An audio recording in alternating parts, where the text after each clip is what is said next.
देखो हम लोग अभी तक क्या कर चुके हैं, हम लोग चैप्टर स्टार्ट किए हुए थे बायोटेक्नोलॉजी, जिसमें सबसे पहला चैप्टर क्या था, प्रिंसिपल एंड प्रोसेस। ठीक है, देखो ये बहुत छोटा चैप्टर था, याद करो उस दिन का जिस दिन सबसे पहला दिन चैप्टर स्टार्ट किए हुए थे, बताए थे ना कि इस चैप्टर से नीट में 4-5 क्वेश्चन पूछता है। ठीक है, समझो ये इस चैप्टर का वैल्यू है बहुत छोटा सा चैप्टर, लेकिन नीट में कितना क्वेश्चन पूछता है, 4-5। समझ रहे हो ना, ये बहुत बड़ी बात है कि नीट जैसा एग्जाम में किसी एक चैप्टर से 4-5 क्वेश्चन पूछते, तो ये अपने आप में बहुत बड़ी बात है। हंस रही है बुआ, क्या बात, यहाँ पे हम जोक मार रहे हैं? अच्छा कोई दिक्कत नहीं है, इसीलिए हंस रही थी, वीडियो कट रहा था इसीलिए। हाँ, अरे वाह, अच्छा। थोड़ा देर के लिए मुझे तो लगा कि यहाँ पर हम स्टैंड अप कॉमेडियन नहीं ना बन चुके हैं, जैसे हंस रही है खूब। ठीक है, चलो देखो, तो आज हम लोग क्या बात करेंगे, जो हमारा बायोटेक्नोलॉजी चैप्टर था, प्रिंसिपल प्रोसेस। ठीक है, उस चैप्टर से जितने भी क्वेश्चन नीट में पूछे गए हैं, थोड़ा सा एक बार उसका डिस्कशन कर लेते हैं और ये जान लेते हैं कि हमने जो पढ़ा है क्वेश्चन वही से पूछा जाता है। ठीक है, और वैसे भी बायोलॉजी हमेशा 100% एनसीईआरटी बेस्ड होता है। एक दो क्वेश्चन कुछ ऐसा पूछते जो एनसीईआरटी में नहीं लिखा हुआ है, तो वो इसीलिए पूछा जाता है ताकि एनटीए अपना रंगदारी करे। ठीक है, हीरोपोनी करने के लिए कि भाई कोई 720 नहीं लाएगा। ठीक है ना, लेकिन फिर भी 100% एनसीईआरटी बेस्ड क्वेश्चन होता है। ठीक है, इस बार जो 2025 का कहानी था, ठीक है, इसमें क्वेश्चन एनसीईआरटी से ही था, आसान भी था, लेकिन एक ही दिक्कत था, बड़ा बड़ा क्वेश्चन दे दिया था। अभी दिखाएंगे 2025 में जो इस चैप्टर से क्वेश्चन पूछा हुआ है, ये बड़ा बड़ा क्वेश्चन सब था। ठीक है, जिसमें टाइम ज्यादा लग रहा था। बच्चा क्या करता है नीट के एग्जाम में कि बायोलॉजी में जल्दी जल्दी खटाखट खटाखट 10-15 सेकंड में आंसर मारा, और वो टाइम बचाता है, यूज करता है फिजिक्स केमिस्ट्री में। लेकिन इस बार बायोलॉजी भी ऐसा दे दिया ना कि बायोलॉजी था टाइम कंज्यूमिंग क्वेश्चन था, मत पूछो। ठीक है, चलो अभी देखने को मिलेगा कि कितना हार्ड, मतलब हार्ड नहीं था, टाइम कंज्यूमिंग क्वेश्चन था। ठीक है, तो देख लो नीट 2026 के लिए। ठीक है, चलो देखो इधर सबसे पहला जो क्वेश्चन है हमारे सामने, सबसे पहला ये नीट 2025 का क्वेश्चन है। ठीक है, नीट 2025 का क्वेश्चन है ये। ठीक है, सभी लोग क्वेश्चन को पढ़ो ढंग से। ठीक है, लेकिन पहले मैं पढ़ता हूं, देखो क्या क्वेश्चन पूछ रहा है, which of the following enzymes are not essential for gene cloning. देखो जब भी हम लोग जीन क्लोनिंग करते हैं, ठीक है, यानी कि जब भी हम रिकॉम्बिनेंट डीएनए टेक्नोलॉजी वाला काम करेंगे, तो कौन सा एंजाइम काम में नहीं आता है, यानी कि यहाँ पे 4-5 एंजाइम का नाम लिखा हुआ है। अब कह रहा है कि जब हम लोग जीन क्लोनिंग करेंगे, रिकॉम्बिनेंट डीएनए टेक्नोलॉजी करे, मतलब रिकॉम्बिनेंट डीएनए वगैरह बनाएंगे, तो ऐसा कौन सा एंजाइम है जो कहीं काम नहीं आता है। तो देखो रेस्ट्रिक्शन एंजाइम तो बिल्कुल काम आता है ना, डीएनए लाइगेज भी काम आता है। जब हम लोग डीएनए काट के प्लाज्मिड में जोड़ते हैं, वेक्टर में जोड़ते हैं, तो जुड़ता कैसे है, डीएनए लाइगेज के द्वारा जुड़ता है। ठीक है, देखो ये जो एंजाइम है डीएनए म्यूटेज और रिकॉम्बिनेज, क्या पूरे चैप्टर में हम इस दो का कहीं पे नाम सुने हैं, सुने कहीं पे नाम। ठीक है, तो ना इसका कहीं पे काम है ना इसका कहीं पे काम है। ठीक है, क्योंकि अगर इस दोनों का काम रहता तो हम लोग इस चैप्टर पढ़े रहते हैं ना। ठीक है, जैसे डीएनए पॉलीमरेज का भी काम है, ठीक है, पीसीआर टेक्निक वगैरह हम लोग पढ़े हुए थे। ठीक है, लेकिन ये जो दो एंजाइम है सी और डी, इसका कोई काम नहीं है। ठीक है, तो इसका आंसर क्या हो जाएगा, C and D, C and D. ठीक है, option C is the right answer. ठीक है, ये नीट 2025 का क्वेश्चन है। ठीक है, तो अब ये नहीं सुनना इतना आसान, मतलब आसान नहीं है भाई, समझ। ठीक है, जब पूरा चैप्टर याद करना पड़ता है 11-12 का ना, फिजिक्स केमिस्ट्री बायोलॉजी, तो आदमी का दिमाग हैंग करता है। ठीक है ना, तो ये 2025 का क्वेश्चन था, अगेन 2025। ठीक है, देखो कितना बड़ा क्वेश्चन है, समझो। ठीक है, इसको पढ़ने में लग जाए कितना आदमी को, 1 मिनट। ठीक है, लेकिन भाई 15-20 सेकंड में बायोलॉजी क्वेश्चन निपटाना रहता है, तब जाकर के फिजिक्स केमिस्ट्री में समय बचेगा। ठीक है, तो यहाँ पे क्वेश्चन पढ़ो क्या लिखा हुआ है, देखो 2 स्टेटमेंट दिया हुआ है, बोल रहा है कौन सही है कौन गलत है। देखो स्टेटमेंट क्या दिया हुआ है, पहला statement, the DNA fragments extracted from gel electrophoresis can be used in construction of recombinant DNA. क्या कह रहे हैं, देखो जब हम लोग इलेक्ट्रोफोरेसिस करते हैं, जेल इलेक्ट्रोफोरेसिस, तो उसमें से जो हम डीएनए निकालते हैं, क्या उसका यूज हम रिकॉम्बिनेंट डीएनए बनाने के लिए करते हैं, अब करते तो है भाई, ये तो सही है ना, वही तो करते हैं। ठीक है, तो हम तो जेल इलेक्ट्रोफोरेसिस करते हैं, तो ये वाला स्टेटमेंट क्या है, सही है। सेकेंड स्टेटमेंट क्या कराएगी, जो स्मॉलर साइज डीएनए है, ठीक है ना, उसको एनोड की तरफ देखते हैं, लेकिन ठीक है जो लार्जर फ्रेगमेंट होता है, ठीक है, वो वेल के आसपास रह जाता है। देखो सुनो होता क्या है, जब हम लोग जेल इलेक्ट्रोफोरेसिस करते हैं, याद होगा कहानी, ठीक है, पढ़ाए होंगे, तो एनोड दूर है, एनोड क्या है, दूर है। ठीक है, तो दूर कौन जा पाएगा, जो छोटा छोटा फ्रेगमेंट होता है, क्योंकि उसका मास कम है, वो कम भारी है। ठीक है, तो वो क्या हो जाएगा, बहुत दूर एनोड के पास में चला जाएगा। तो जो स्मॉल फ्रेगमेंट होता है, जो छोटा छोटा टुकड़ा होता है, वो एनोड के पास चला जाता है। ठीक है ना, बाकी ये सब वेल के पास रह जाता है। ठीक है, तो यानी कि मिला जुला करके स्टेटमेंट 2 भी सही है। ठीक है, तो दोनों स्टेटमेंट सही है, both statement 1 and 2 are correct. ठीक है, तो ऑप्शन सी सही आंसर हो जाएगा। ठीक है, नीट 2022 डायरेक्ट एनसीईआरटी का लाइन है। ठीक है, हम जो पढ़े हुए हैं डायरेक्ट वहां से क्वेश्चन पूछा हुआ है, ठीक है, तो जिसको याद होगा उसको समझ में आ रहा होगा कि जब हम लोग जेल इलेक्ट्रोफोरेसिस पढ़े हुए थे तो वहां पर पढ़े हुए थे कि डीएनए एनोड की तरफ जाता है क्योंकि उसके पास नेगेटिव चार्ज होता है, छोटा फ्रेगमेंट चला जाएगा एनोड की तरफ, ये सारा चीज हम लोग पढ़े हुए। ठीक है, देखो फिर से नीट 2025, ठीक है, समझो वैल्यू समझो भाई। इस चैप्टर से कितना क्वेश्चन पूछा जाता है, 3 तो हो गया है इसलिए करके, ठीक है, 2-3 और होगा, सिर्फ 2025 में पूछा होगा। ठीक है, ये क्वेश्चन देखो कितना बड़ा क्वेश्चन है। ठीक है, तो क्या कह रहा है, the blue and white selectable marker, the blue and white selectable marker have been developed which differentiate recombinant colony from non-recombinant colony on the basis of their ability to produce color in the presence of chromogenic substrate। ठीक है, देखो हम लोग पढ़े हुए थे selectable marker, तो एक वो एम्पीसिलिन वाला कहानी सब था। ठीक है, फिर हमने जाना था कि एम्पीसिलिन वगैरह का दिक्कत है, क्यों, उसमें 2 प्लेट का इस्तेमाल करना पड़ता है। तो फिर साइंटिस्ट लोगों ने क्या किया, एक नया जुगाड़ खोजा सेलेक्टेबल मार्कर का, यानी कि कौन रिकम्बिनेंट है कौन नॉन रिकम्बिनेंट है, इसको पहचानने के लिए एक नया जुगाड़ खोजा। ठीक है, तो वहां पर जुगाड़ क्या था कि मतलब बीटा गैलेक्टोसाइडेज एंजाइम बना रहा था। फिर वो क्या करेगा, हमारे पास एक ऐसा सबस्ट्रेट होगा जो ब्लू कलर प्रोड्यूस करेगा। ठीक है ना, अगर मान लो कि हम बाहर से जीन जोड़ दिया है तो जो बीटा गैलेक्टोसाइडेज बनाने वाला जीन होगा वो कट जाएगा, तो वो ब्लू कलर नहीं बनाएगा। यानी कि सिंपल हम लोग पढ़े हुए थे, जो रिकम्बिनेंट होता है, ठीक है, वो ब्लू कलर नहीं बनाएगा, बल्कि जो नॉन रिकम्बिनेंट होगा वो ब्लू कलर बनाएगा। ठीक है ना, तो ब्लू कलर कौन बनाता है, जिसके मतलब जो नॉन रिकम्बिनेंट है, क्योंकि जो रिकम्बिनेंट है भाई उसमें तो तुमने बीटा गैलेक्टोसाइडेज वाला जीन को काट करके वहां पर तुमने बाहर से अपना जीन ठोक दिया है। ठीक है, तो बीटा गैलेक्टोसाइडेज बनाएगा ही नहीं, तो ब्लू कलर कहां से बनाएगा। ठीक है, तो ये बात याद रखना कि वही बात लिखा हुआ है। अब कह रहा है कि इससे संबंधित 2 स्टेटमेंट दिया हुआ है। ठीक है, अब कह रहा है, ठीक है, कि कौन सा सही है कौन सा गलत है। देखो स्टेटमेंट 1 क्या कह रहा है, ये कह रहा है कि blue colour colony have DNA insert in the plasmid and they are defined as recombinant colony। देखो क्या कह रहा है कि जो ब्लू कलर वाला है उसको रिकम्बिनेंट कॉलोनी बोलेंगे, ना ना ये गलत है, समझ गया ना, जो ब्लू कलर देता है उसको बोलते हैं नॉन रिकम्बिनेंट, तो पहला तो गलत हो गया। सेकेंड स्टेटमेंट क्या कर रहा है, the colony without blue colour, ठीक है ना, उसको बोला जाता है रिकम्बिनेंट। हाँ ये बात सही है, समझ गया ना, कि जो विदाउट ब्लू कलर है उसको हम लोग रिकम्बिनेंट बोलते हैं। ठीक है, तो देखो डायरेक्ट क्वेश्चन पूछ दिया है, तो पहला गलत है दूसरा सही है, पहला गलत है दूसरा सही है। ठीक है, 1 is incorrect and second is correct, option B is the right answer. समझ गया, तो देखो ये क्वेश्चन है, ठीक है, तुम्हारी कॉपी में लिखा हुआ है यूं ही, ठीक है, और एनसीईआरटी में तो लिखा हुआ है ये। ठीक है, तो देखो ये तो पढ़ने में थोड़ा समय लग रहा है। ठीक है, तो यही 2025 का खासियत था, टाइम कंज्यूमिंग क्वेश्चन। ठीक है, इसलिए 530-40 वाला को भी एमबीबीएस मिल गया। ठीक है ना, तो ये खासियत था, देख लो। तो स्पीड होना चाहिए भाई, स्पीड होना चाहिए, प्रैक्टिस होना चाहिए, और कुछ नहीं है। तो ये हो गया, समझ में आ रहा है ना। देखो सारा चीज हम लोग पढ़ चुके हैं। ठीक है, सेलेक्टेबल मार्कर्स क्वेश्चन पूछा हुआ है। ठीक है, अगला क्वेश्चन देखो, ये भी नीट 2025 का क्वेश्चन है। देखो कितना क्वेश्चन पूछता है इस चैप्टर से। ठीक है, नीट 2025, इस डायग्राम को देख करके आंसर देना है।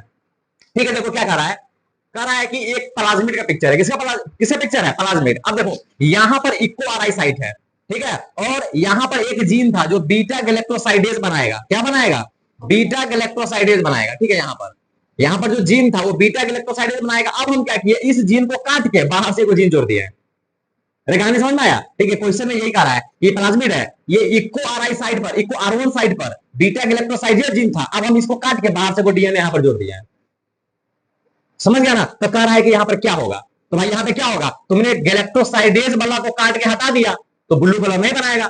कहानी समझ में आया, जो रिकम्बिनेंट था वो ब्लू कलर नहीं बनाएगा। समझ गया ना, तो हम किसको सेलेक्ट करेंगे, यानी कि अगर हमें रिकम्बिनेंट सेलेक्ट करना है तो किसको सेलेक्ट करेंगे, जो ब्लू कलर नहीं बनाएगा। तो यही बात है ना। ठीक है, क्योंकि देखो यहां पर तुमने बीटा गैलेक्टोसाइडेज को ही काट के हटा दिया, तो जो रिकम्बिनेंट कॉलोनी होगा जिसको हमें सेलेक्ट करना है आगे के प्रोसेस के लिए, वो हम किसको सेलेक्ट करेंगे, जो ब्लू कलर नहीं बनाएगा। समझ गया ना, तो कौन सा कलर बनाएगा, व्हाइट कलर बनाएगा। समझ गया ना, तो देखो ऑप्शन ए सही है, इसका आंसर हो जाएगा।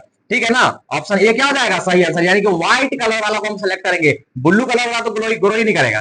समझ गया ना। ठीक है, और ये एमपीसीडी वाला तो कोई कहानी है नहीं, यहाँ पर बीटा गैलेक्टोसाइड वाला है, और ब्लू कलर वाला को तो सेलेक्ट नहीं करेंगे। समझ गया ना, यहाँ पे हम व्हाइट कलर वाला को सेलेक्ट करेंगे। ठीक है, क्योंकि हम कलर बनाने वाले जीन को काट चुके हैं।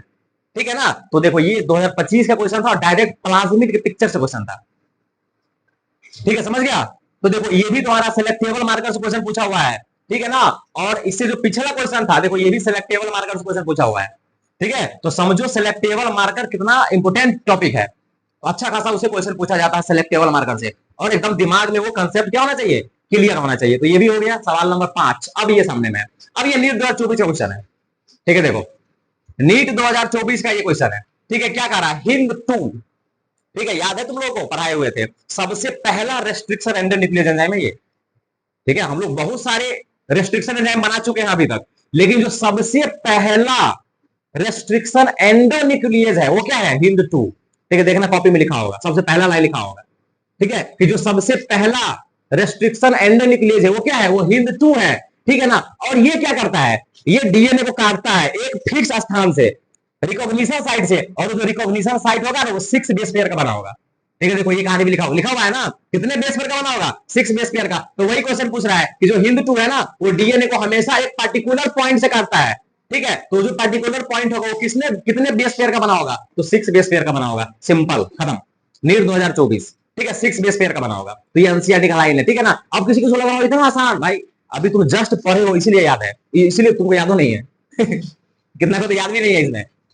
ठीक है, अब सब जो पूरे 11वीं याद करके रखना है, पूरे 12वीं याद करके रखना है, और तब ये याद है कि भाई ये 6 बेस पेयर है। ठीक है, तो तब टफ लगता है, अभी तो आसान लग रहा है क्योंकि जस्ट पढ़ के निकले हैं। ठीक है, तो ये बहुत आसान क्वेश्चन था। ठीक है, अब आगे बढ़ते हैं।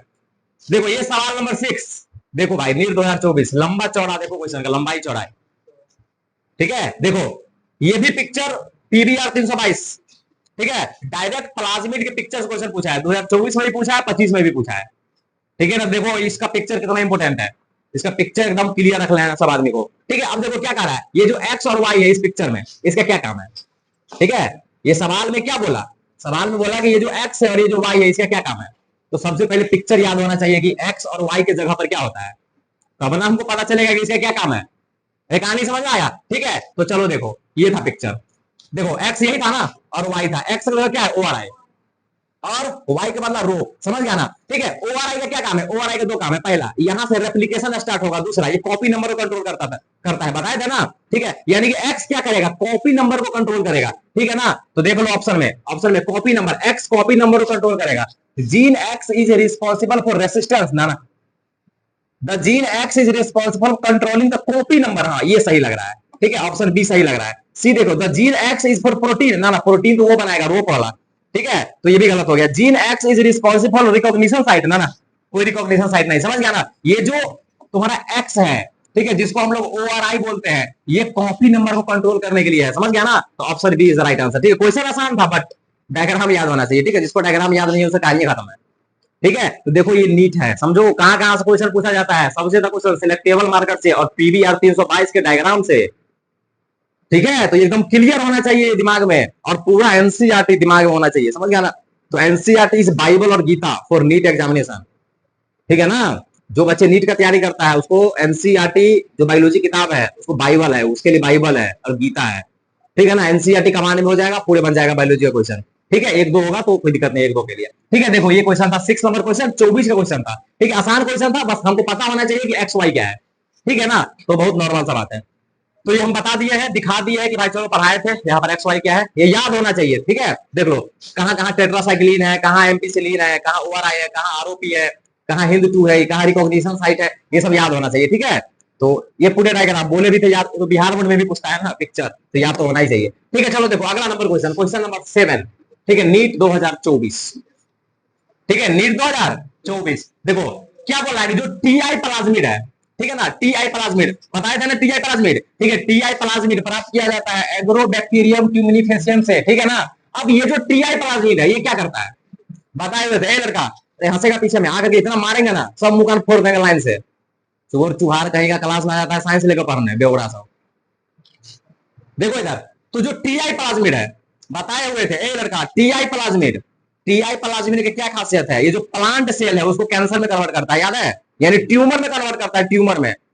कॉपी निकाल के देखो पढ़ाए होंगे, समझ गया ना। ये जो टीआई प्लाज्मिड है ये क्या करता है, ट्यूमर बनाता है, ट्यूमर यानी कि ट्यूमर इंड्यूसिंग प्लाज्मिड है।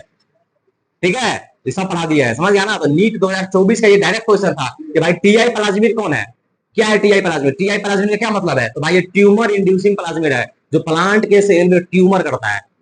समझ गया ना, टीआई प्लाज्मिड है। ठीक है, तो समझ में आया सब लोगों को, तुम लोग समझ आए, पढ़ाए कि नहीं पढ़ाए हैं, कैसे पूछ दिया क्वेश्चन, पढ़ाए हुए हैं, समझ गया ना, जिसको याद होगा उससे ना बनेगा। ठीक है, याद नहीं करोगे तो नहीं होने वाला है। ठीक है, देखो अगला क्वेश्चन फिर से नीट 2024, देखो एक चैप्टर से कितना क्वेश्चन पूछता है। ठीक है ना, तो इसीलिए बताए हुए थे भाई बहुत क्वेश्चन पूछता है इस चैप्टर से। ठीक है, चलो देखो अब कह रहा है कि which of the following is incorrect, कौन गलत है, कौन गलत है।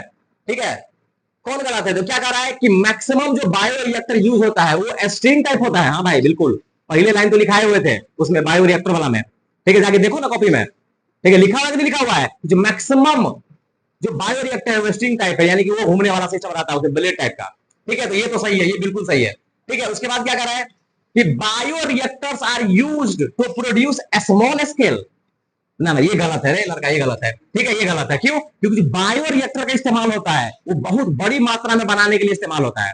छोटा छोटा तो हम बना लेंगे लैब में, जब हमें बहुत बड़ी मात्रा में प्रोडक्ट बनाना है, लार्ज स्केल पर बनाना है, तब हम इस्तेमाल करते हैं किसका? बायो रिएक्टर का। ये कह रहा है कि बायो रिएक्टर का इस्तेमाल स्मॉल स्केल पर किया जाता है ना, ये गलत है। समझ गया ना? तो ऑप्शन बी इसका सही आंसर हो जाएगा। ठीक है, क्योंकि कराई कौन गलत है। ठीक है, तो ये देख लो। ठीक है, बाकी पढ़ लेना आगे कि बायो रिएक्टर में सब सिस्टम होता है, ऑक्सीजन डिलीवरी सिस्टम होता है, फोम कंट्रोल सिस्टम होता है। ठीक है, बायो रिएक्टर जो है ये पूरा कंडीशन प्रोवाइड करता है। समझ गया ना? डिजायर प्रोडक्ट के लिए। तो ये सारा चीज याद है हमको, पता है। ठीक है, नहीं पता है तुमको तो हम क्या करें, हम तो पढ़ा दिए हैं। क्या समझा? याद करके आओ ना, तुमने नीट के क्वेश्चन बनेगा, हलवा है, कोई भी निकाल लेगा नीट। ठीक है, तो देखो, तो ये हो गया। ठीक है, ये भी था नीट 2024 का क्वेश्चन। ठीक है, नाउ ओरिजिनल, ये भी 2024 का क्वेश्चन है। देखो कितना क्वेश्चन पूछता है 2024 में, कितना पूछा हुआ है और कितना पूछता है इस चैप्टर से। क्या करा है कि निम्नलिखित में कौन सेलेक्टेबल मार्कर नहीं है? ठीक है ना? तो देखो, तुम लोगों को बताए हुए थे सेलेक्टेबल मार्कर में 4 एंटीबायोटिक होता है, याद है? एम्पिसिलिन, टेट्रासाइक्लिन, समझ रहे हो ना, क्लोरोफेनिकॉल, ये सब याद है? अरे 4 गो था, कितना था? 4 गो। उसमें ये नाम नहीं रहा होगा। ठीक है, मेटफॉर्मिन, ये नाम ही नहीं है। ठीक है नाम ये? ये 4 नाम था ना? 4 नाम में कौन कौन था? एम्पिसिलिन था, टेट्रासाइक्लिन था, क्लोरोफेनिकॉल था। ठीक है, एक और कौन था? एक और नाम होगा, क्या है? हाँ, क्या? पढ़ने नहीं आ रहा है?